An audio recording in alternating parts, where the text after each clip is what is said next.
Hello viewers, আসসালামু আলাইকুম। আজ আমি আপনাদেরকে 5 স্টার চাইনা বাটন মোবাইল কীভাবে রিসেট করতে হয় তা দেখাবো। আমাদের এই চ্যানেলে আমরা আপনাদের জন্য হেল্পফুল কিছু টিপস অ্যান্ড ট্রিক দেওয়ার চেষ্টা করি। যদি আমাদের এই ভিডিওগুলো আপনাদের ভালো লেগে থাকে তাহলে একটি লাইক দিয়ে যাবেন এবং আপনাদের মোবাইলে কোনো সমস্যা হয়ে থাকলে তা কমেন্ট বক্সে জানাতে পারবেন। আমরা পরবর্তী ভিডিও আপনার মোবাইলের সমস্যার সমাধান নিয়ে বানাবো। তার সাথে ছোট্ট একটা রিকোয়েস্ট, চ্যানেলটি সাবস্ক্রাইব করবেন। সকলকে অগ্রিম ধন্যবাদ।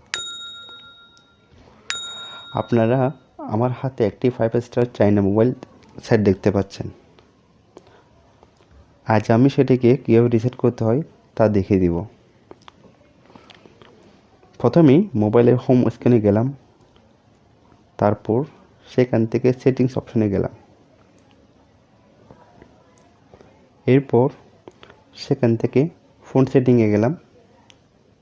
এরপর সেখানে একদম নিচে দেখতে পাবেন রিস্টোর ফ্যাক্টরি সেটিং নামে একটি অপশন, সেখানে ক্লিক করবেন।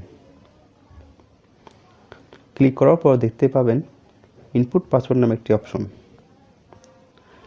সেখানে 1 2 3 4 দিয়ে ওকে করে দিবেন। এরপর ক্লিয়ার ইউজার ডাটা আপনার কাছ থেকে পারমিশন চাইবে। আপনি ওকে করে দেওয়ার সাথে সাথে হ্যান্ডসেটটি রিসেট হয়ে যাবে। আপনি চাইলে যখন ইচ্ছা তখন এভাবে হ্যান্ডসেটটি রিসেট দিতে পারবেন, তবে প্রয়োজন ছাড়া হ্যান্ডসেট রিসেট দেওয়া উচিত না। ভিডিওটি শেষ পর্যন্ত দেখার জন্য অসংখ্য ধন্যবাদ।